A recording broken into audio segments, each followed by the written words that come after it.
Hey guys, Dan here from Your Guitar Academy and welcome to this course. And in this course, we're going to be tackling the major CAGED chords, but not just as a kind of here's the 5 major CAGED chord shapes and here's how you put them on the fretboard. It's all about unlocking the fretboard. So using those 5 major CAGED chords as a base and as a kind of roadmap to layering up your major pentatonics, your major scales, your major arpeggios, to get to a position whereby no matter what key is thrown at you, no matter what chord is thrown at you, you can play through it. Okay, it's going to really seriously open up the fretboard for you, and if absolutely nothing else, you will absolutely know the notes on the neck inside out, because of course with each CAGED chord you kind of learn how to find it based on the notes of the neck. So we're covering so many things in this course, and in this first unit we're going to be starting with the E-shaped CAGED chord. I'm going to be showing you how to use that, various ways of playing it, as well as how to then put all the layers on top of that. In this particular lesson,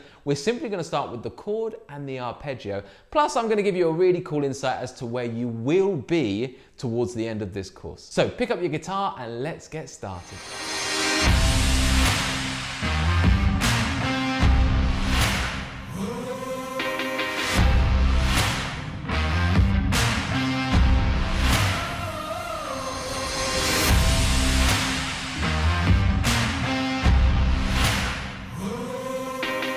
Alright then guys, so if you're just tuning into this course, then don't forget that you can head on over to the website to find all the write-ups for this entire course. That's tab, fretboard diagrams, and everything you need to really get this together. Also, if you're enjoying the lessons, please do like and subscribe to the channel, as well as leave us a comment. We love to hear how you're getting on, and if you've got any questions, we'll make sure to answer them.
Okay guys, so that was just a quick demonstration about what you're going to be able to achieve with this knowledge. Now, I'm not going to be going through all the kind of soloing techniques in this course, but what we're going to be going through is how you can easily move around the fretboard like that. So no matter what chord comes up, you're able to find it on the fretboard, know the scales that you can play with it, and then gradually as your lick library, as your understanding of soloing from other courses kicks in, you've just got this freedom across the fretboard, and it's so much fun to do.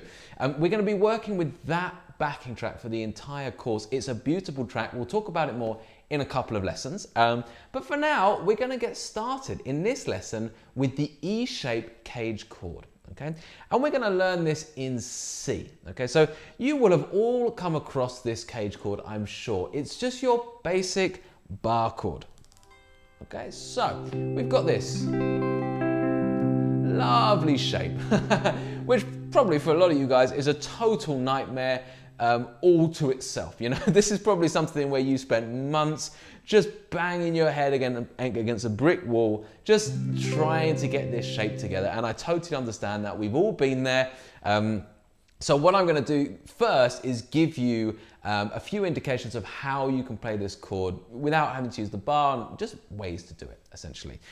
The important thing here from the CAGED chord system is that this is an E shape. So when we're talking CAGED system, what we mean is literally those open chord shapes. So this is a C shape, C, A, G, E, and D.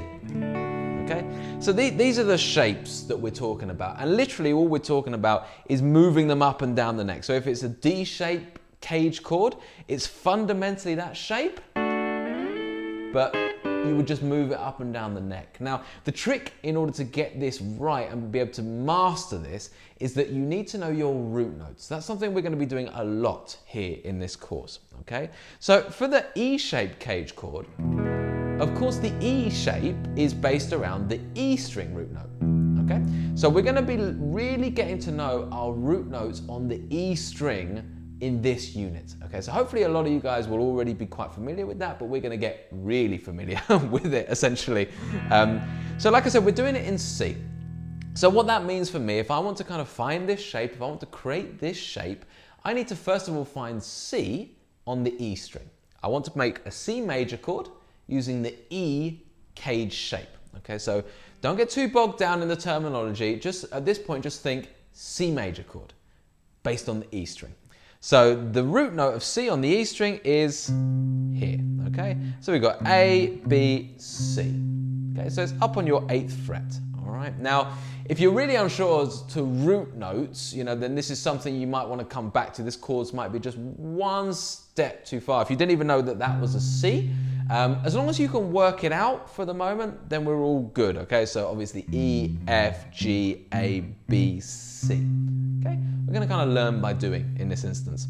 So from that point there, typically with this shape, you would bar that string and then apply the E shape. So if you literally imagine your open E chord like that, switch it around so that your first finger's free. So I've got my third finger, fourth finger, and second finger making the chord. And then slide it right up so that my first finger is on the C. And that, with all 6 strings, should sound something like that, okay? Now, a lot of you guys might be getting a couple of, you know, dead notes, but it's something for you to work on, okay? The main thing here is the concept, the principle, and you're going to be putting this into practice, hopefully every day, just for 10 minutes a day. And we'll talk more about that later. So, there's your chord, okay? That's your basic E-shaped chord, all right? And before we get into all the different ways of playing that, the fundamental principle is that I can move that anywhere on the neck. So if I wanted to play an A major, okay, I just move that chord to A on the E string. If I wanted to play a G major, I just find the G on the E string and play that chord, okay?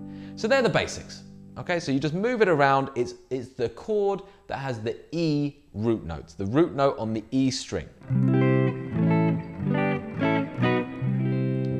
Now let's just talk a little bit about how to play that chord. So if you don't like that bar, which to be honest, I'm not a great lover of that bar, you might want to go more for the Hendrix approach, okay? Which is something like this. So this is whereby I've got my, my kind of octave of the root note with my third finger, then second finger plays the major third, and then first finger plays the fifth. So that's a simple triad, C major triad, and I've got my thumb doing the low E string. Okay, so that's my kind of octave roots there, so root and root, and then major third, fifth, and if you want to get a bit fancy, you can also bar the top 2, which gives you, again, your fifth and your root up top. Any kind of version or something around that, you might just do those 3 in the middle, you might do that. You might even go for trying to do the full 6 strings, but with your thumb over the top. You might even just want to do the top 3 strings, just those ones like that.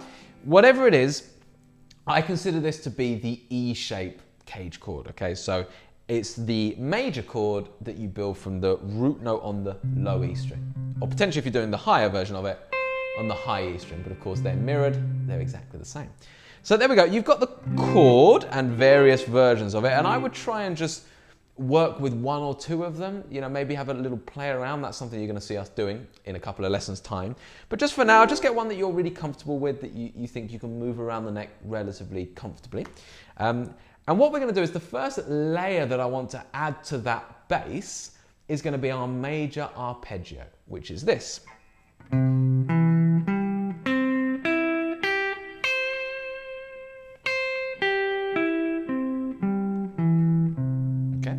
Now, something I want to bring in at this point is an understanding of what we're trying to get at here.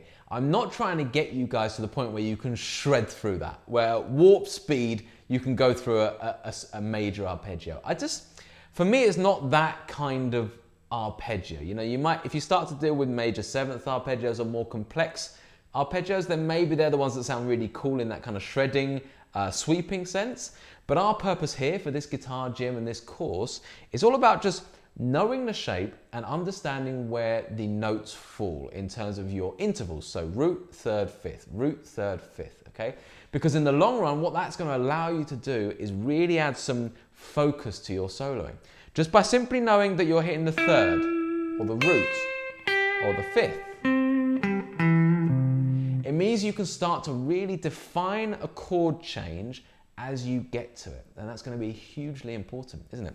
So don't worry anywhere within this course about playing with speed, okay? It's more about creativity and getting you understanding this concept. So this arpeggio, just one more time, if I was to play through it and kind of focus it a little bit on the technique, then I would do my second finger on the root, then the major third is with my first finger, the fifth is with my little finger, and then highly likely I'd do one of two things at that point. I'd either flatten the little finger, just to create a mini bar, because I'm playing now the octave of the C. That's one thing I might do. The other thing I might do is actually just bring my third finger across so that I get into this shape, which of course is just highlighting the chord tones there, okay, from the chord. Okay, so I might do either this,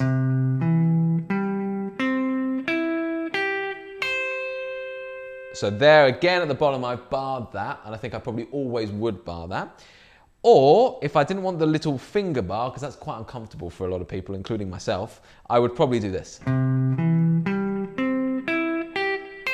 So almost consider it as a little bit of a movement. So I've got my root, third, fifth, root, third, fifth, root. Okay, if you want to jump up to the third, you can always do so at the top there. Again, don't worry too much about the technique, just focus in on the notes, okay? So your first task in this course, as well as just being plain excited about what you're going to be able to achieve by the end of this course, is to actually go through this chord with this arpeggio and just play around with it. Kind of like this. So if I just played the chord, I'm going to use that kind of Hendrix approach, and then I'm going to go into that arpeggio. And as I go through that arpeggio, I'm going to try and memorize the intervals. So I'm going to talk root, third, so that's the major third, fifth. Root, third, fifth, root. So as I jump around with that, I'm going to be like third. There's the third. There's the fifth, there's the third, there's the root. I want you to get that deep into your soul, essentially. Okay? And that's our first real task, okay? And the more you can get those intervals in, the more practically you're going to be able to actually use them in your soloing. Now, the last thing I just want to talk about with regards to the intervals is that the root, the third, and the fifth make up the triad of the chord. They are always going to be kind of tonally and orally very acceptable notes, okay? So for the listener, if you kind of move into that chord of C major and you hit either the root, the major third, or the fifth, it's gonna sound lush. To use a word from my Bristol friends, it's gonna sound lush. It's going to sound really nice, satisfying. There's going to be no jarring there at all. So it's a good idea to know where these are, so that you know that as you go into that chord, as that C's coming up and I hit the major third, it's going to sound great. As that C's coming up and I hit the fifth, it's going to sound great. And as that C's coming up and I hit the root, of course that's going to be great.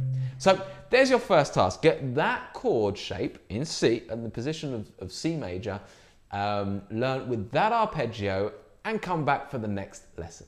Okay guys, so that's it for this lesson. Thank you so much for watching. Please do like and subscribe to the channel, as well as leave us a comment. Now, if you're ready to move through to the next lesson, click here. Otherwise, if you want to start the whole course again from the beginning, click here. We'll see you next time.